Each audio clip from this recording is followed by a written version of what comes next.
HTQS-FM.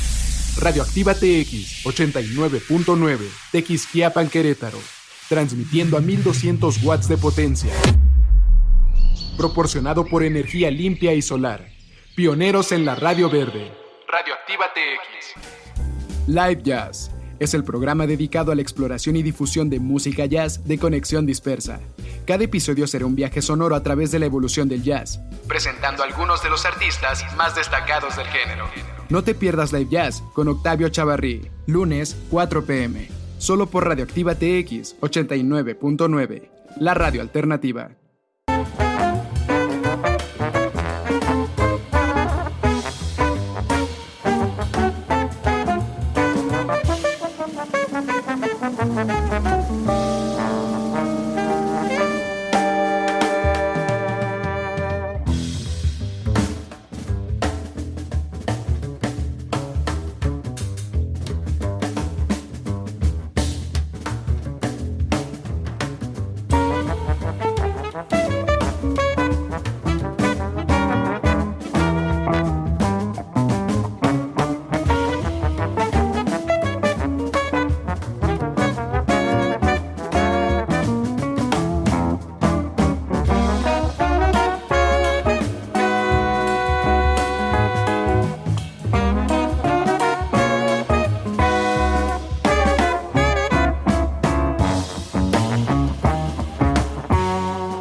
¿Qué tal? ¿Cómo están? Bienvenidos a una nueva sesión musical en Live Jazz.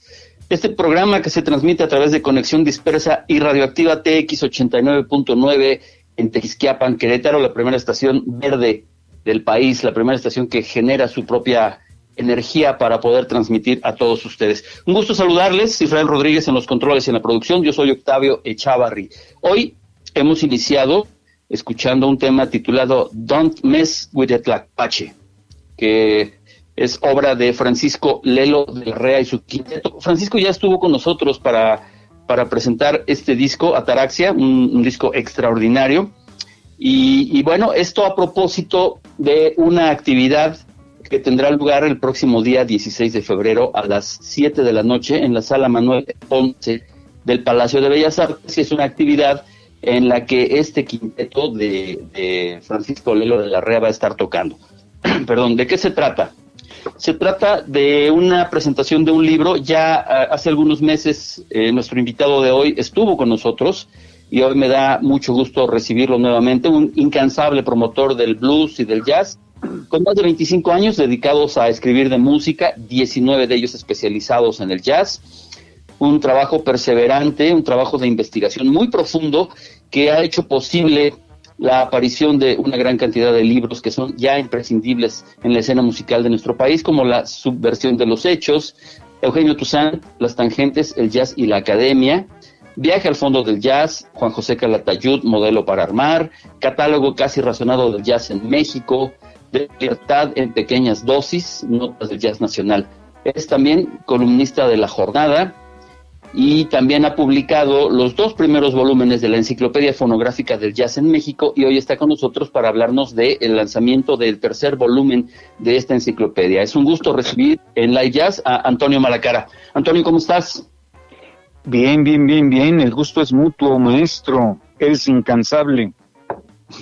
Pues a veces me canso, pero me siento y seguimos. Pues lo disimulas muy bien, porque todo el día yo te veo activo, pero qué bueno, gracias por la invitación. Un gusto, como siempre. Habíamos quedado la vez anterior que platicamos que ibas a volver porque estabas a punto de terminar este volumen 3 de la Enciclopedia Fonográfica del Jazz en México. He de decir que yo te he seguido muy de cerca desde hace muchos años cuando escribías en Conecte, y esto lo he mencionado siempre que tenemos oportunidad de platicar ante algo de público. Yo te leía en Conecte y bueno, pues ya desde entonces tus reseñas, tus notas, todo era muy interesante y muy divertido. Pero esta faceta tuya de investigador, creo que es muy importante, mi querido Antonio, porque hay pocos documentos de la historia de la música en este país y por supuesto mucho menos del jazz, y tú pues has profundizado en ello. Primero me gustaría preguntarte, ¿a qué crees que se deba que haya tan poca información de la historia del jazz en este país? Bueno, en realidad hay poca información de la música popular en general, ¿eh? Así es. Todo está disperso en revistas o en algunas notas de periódicos, y no solamente en México, a nivel internacional, y en Latinoamérica es peor todavía el rollo, pero es música popular en general, y si hay broncas de documentación y de investigación con la música popular, pues con el jazz es todavía peor, ¿no? Todavía mucho más lamentable. Pero pues hay que trabajar, alguien tiene que hacerlo. Y bueno, has tomado las riendas. ¿Qué te motivó a además de todo este trabajo que haces, tu columna, bueno, tu espacio semanal en La Jornada y muchas otras cosas? ¿Qué te motivó a volcarte a la investigación? Hablé de algunos de los libros que has publicado, también tienes por ahí un catálogo dedicado al rock, por ahí se quedaron algunos ensayos y algunos proyectos no publicados, como lo de Vitillo, por ejemplo, ¿no? ¿Qué provocó, qué despertó en Antonio Malacara la curiosidad y la necesidad de involucrarse en este trabajo que, como bien dijiste, alguien lo tiene que hacer y debe ser un trabajo muy pesado? Es un trabajo, no utilizaría la palabra pesado, es arduo. Ajá. Es arduo, pero no pesa, para nada, en absoluto, es deleitable, es gozoso. De hecho, a mí me pagan desde hace ya un buen rato en la jornada por hacer una columna donde doy mi opinión sobre conciertos o discos o etcétera. Pero lo que realmente disfruto es la investigación documental, la investigación de campo. Es algo sumamente placentero, es algo que me deja, sí, por supuesto, me canso, me deja cansado. Ya a determinadas horas de la madrugada tengo que acostarme, pero es un cansancio, aunque parezca una estupidez decirlo, es un cansancio gozoso.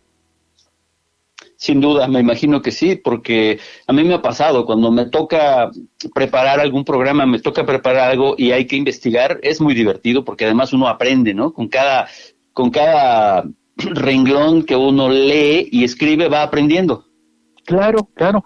De hecho, el ejercicio cotidiano de tu chamba es una fuente de aprendizaje. Uh-huh.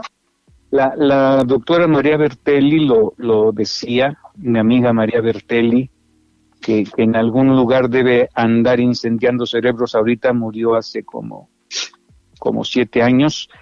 Ella decía, daba de hecho conferencias a profesores en activo, diciéndoles que cualquier libro de pedagogía es bueno, pero que la mejor fuente de información y de aprendizaje es la experiencia cotidiana en el aula.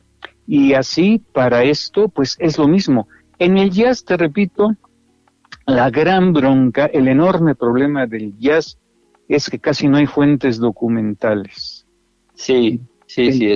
Bueno, a nivel del jazz en México, es casi imposible encontrar fuentes documentales, a no ser por ahí, te digo, algunas notas en periódicos o en alguna revista, pero los músicos mexicanos han estado involucrados, ya lo habíamos platicado en alguna ocasión contigo, los músicos mexicanos han estado involucrados en el jazz antes de que el jazz mismo existiera como tal.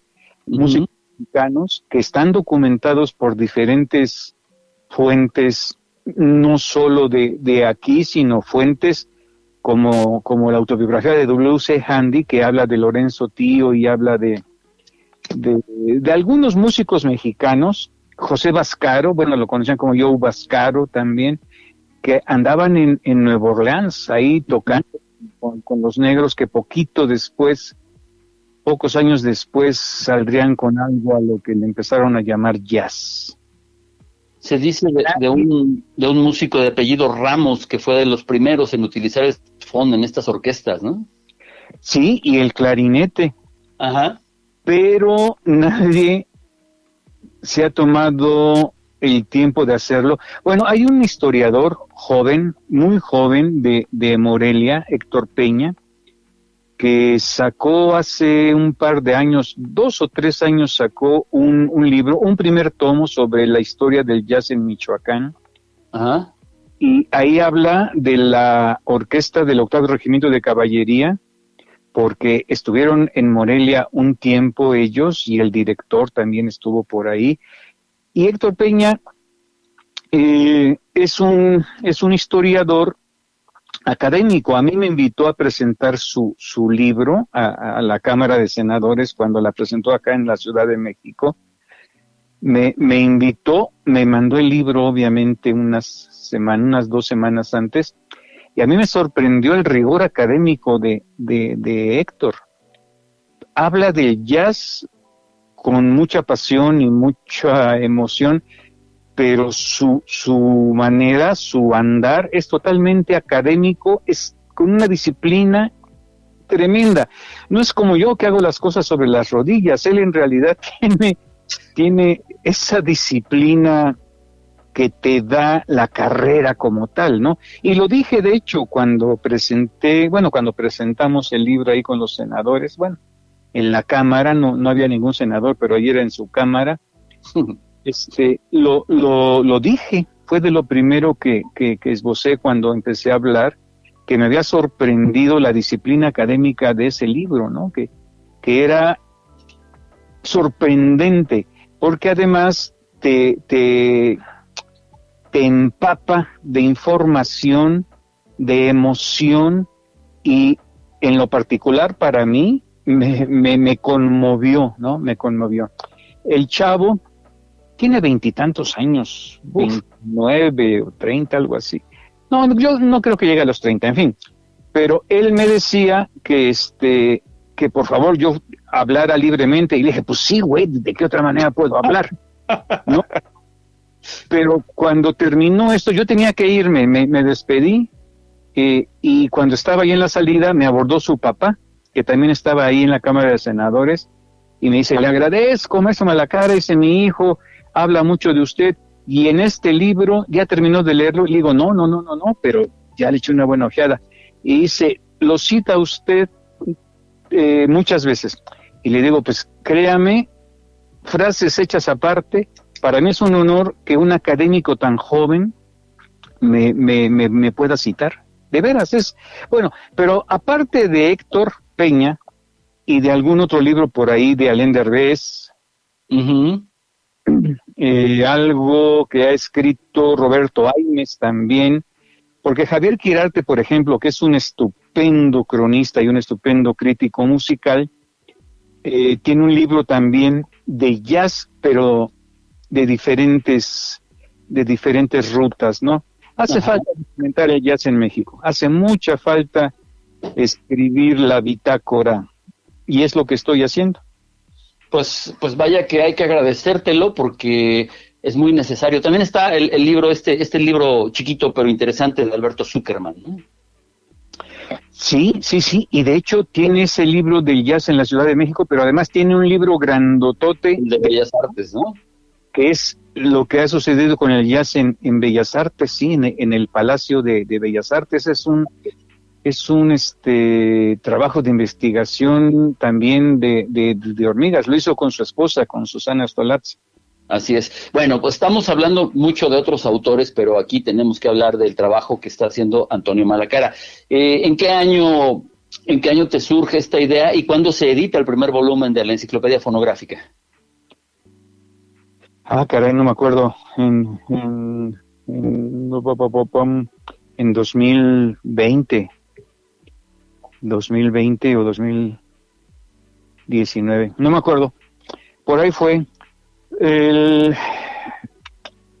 Yo publiqué en 2016 o 17 un atlas del jazz en México, donde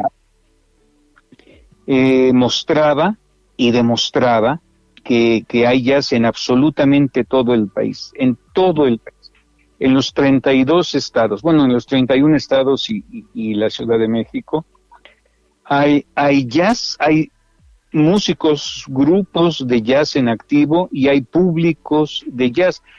Esto fue una sorpresa para todo mundo, incluyendo a los que se han dedicado durante años a esto del jazz en México. Les sorprendió que yo pudiera, te repito, mostrar que no hay un solo intersticio en la República donde no haya jazz. Uh-huh. Y esto le gustó, esto fue patrocinado por la Comisión de Cultura de la Cámara de Diputados por Margarita Saldaña, era la directora de Cultura. Ella me apoyó para esto y le sorprendió la enorme cantidad de información que se dio en el Atlas. Estuvo muy contenta y